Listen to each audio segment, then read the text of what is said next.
All right, let's dive in. Today, we're basically becoming cosmic detectives. Our mission? To figure out just how big stars really are. I'm talking about their radii, the distance from their fiery center all the way out to their surface. Let's get this investigation started. And this is really the core of the problem, isn't it? When you look up at the night sky, stars are just these tiny little specks of light. But we know they're these colossal spheres of burning gas, and many of them absolutely dwarf our own sun. So, how do you possibly take a measuring tape to something you can't even resolve as a disk? It seems impossible, right? But believe it or not, astronomers have totally cracked the code. So here's how we're going to break it all down. We'll start with the problem itself. Then we'll uncover some clues hidden in a star's color and its power output. We'll use those clues to build our formula, and then we'll put our new tool to the test and see what it tells us about the bigger picture. Let's go. Okay, first things first. We really need to appreciate the scale of this challenge.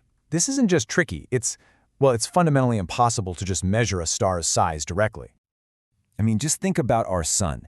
It looks like a small disk in the sky, but that's only because it's 150 million kilometers away. The other stars are so much farther that they're just points of light, even in our most powerful telescopes. So we have to be a lot more clever. The only evidence we have is the light that travels all that way to reach us. And it turns out, all the secrets we need are hidden right there, inside that light. So to solve this puzzle, we have to analyze the starlight itself. And our first huge breakthrough comes from something surprisingly simple, a star's color. It all comes down to this idea called blackbody radiation. Now, in physics, a blackbody is this ideal object that, when you heat it up, emits light based only on its temperature. And it just so happens that stars are almost perfect blackbodies. Think about a blacksmith heating up a piece of metal. You know how it first glows red, then orange, and then it gets white hot, even bluish as it gets hotter and hotter? Stars do the exact same thing. A star's color is basically a thermometer reading for its surface.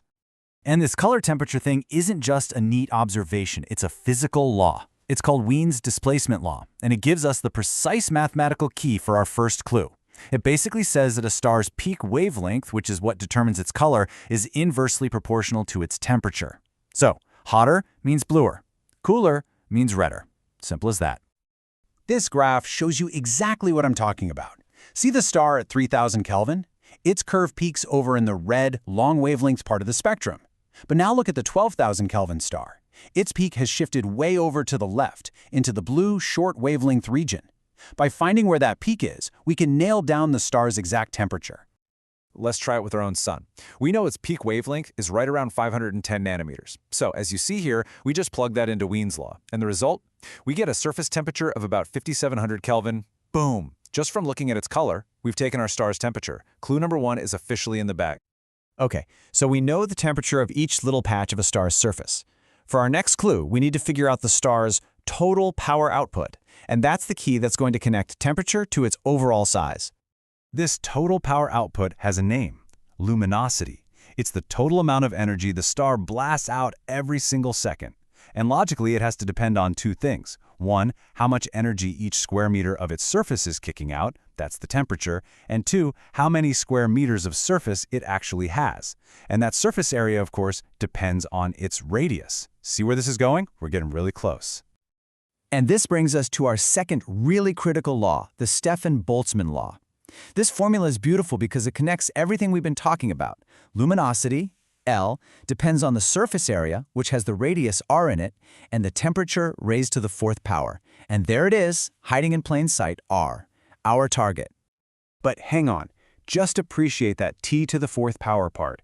That is a huge deal. It means that temperature has a way bigger impact on a star's brightness than its size does. Think about it. If you double a star's radius, its luminosity goes up by 4 times. But if you double its temperature, its luminosity shoots up by a factor of 16. This is exactly how a small, hot star can completely outshine a much larger, cooler one. All right, our detective work is really paying off. We have our 2 key laws, we have our clues from the starlight. Now, it's time to put it all together and finally solve for a star's radius. So here's our game plan. It's a 2-step process. Step 1, we use the star's color and Wien's law to find its temperature. Step 2, we measure the star's total luminosity. Once we have those 2 values, we can just use the Stefan-Boltzmann law to solve for the last piece of the puzzle, the radius. So let's open a new case file. The brilliant star Sirius. Astronomers have measured its luminosity, and it is a staggering 1.6 times 10 to the 28 watts. That's about 25 times brighter than our Sun. Its peak wavelength is 290 nanometers, deep in the ultraviolet, which tells us it's seriously hot. Our mission is clear. Find its radius. Let's do it. First, we use Wien's law with a 290 nanometer wavelength to get its temperature, a scorching 10,000 Kelvin. Okay, for step 2, we just rearrange the Stefan-Boltzmann law to get R by itself. We plug in the luminosity we know and the temperature we just found, run the numbers, and the final answer is 1.5 times 10 to the 9th meters. Case closed. Now, a number that big is kind of hard to wrap your head around, so let's put it in context. Our Sun's radius is about 7 times 10 to the 8th meters. So what that means is that Sirius, even though it's way more luminous and hotter, is physically about 2.2 times the radius of our Sun. It's kind of like our Sun's bigger, brighter, hotter sibling. So now that we have this awesome technique, let's just quickly apply it to a few other famous stars and see the incredible variety that's out there in the universe. Okay, take Rigel and Betelgeuse. You can see both of them in the constellation Orion. Rigel is a brilliant blue supergiant. Its peak wavelength is super short, 240 nanometers, giving it a blazing temperature over 12,000 Kelvin. Then you have Betelgeuse, that famous red supergiant. Its peak wavelength is way out at 878 nanometers, which means it has a much cooler temperature of just 3,300 Kelvin. So, what does this tell us about their size? Well, look at a red giant like Aldebaran. It's relatively cool, but it's incredibly luminous.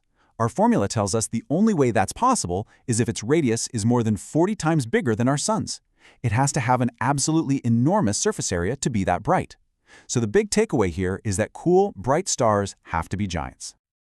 Okay, we've cracked the case for individual stars.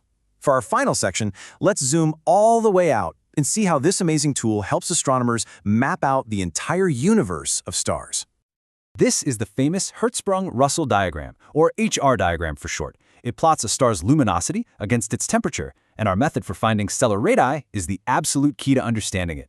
The stars in the upper right are really bright but also cool, and as we just figured out, that means they must be huge. Those are the red giants. Then the ones in the lower left are hot but dim, so they must be tiny. We call those white dwarfs. Just by plotting a star's temperature and brightness, astronomers can instantly figure out its size and where it is in its life cycle. So in the end, the light from a star is like its own unique cosmic fingerprint. By decoding its color and its brightness, we can figure out its temperature and from there its actual physical size. It is just an incredible piece of scientific detective work. And it kind of leaves you with a final thought. If we can learn all of that, what other secrets about a star's composition, its age, maybe even the planets orbiting it, are still hiding in its light?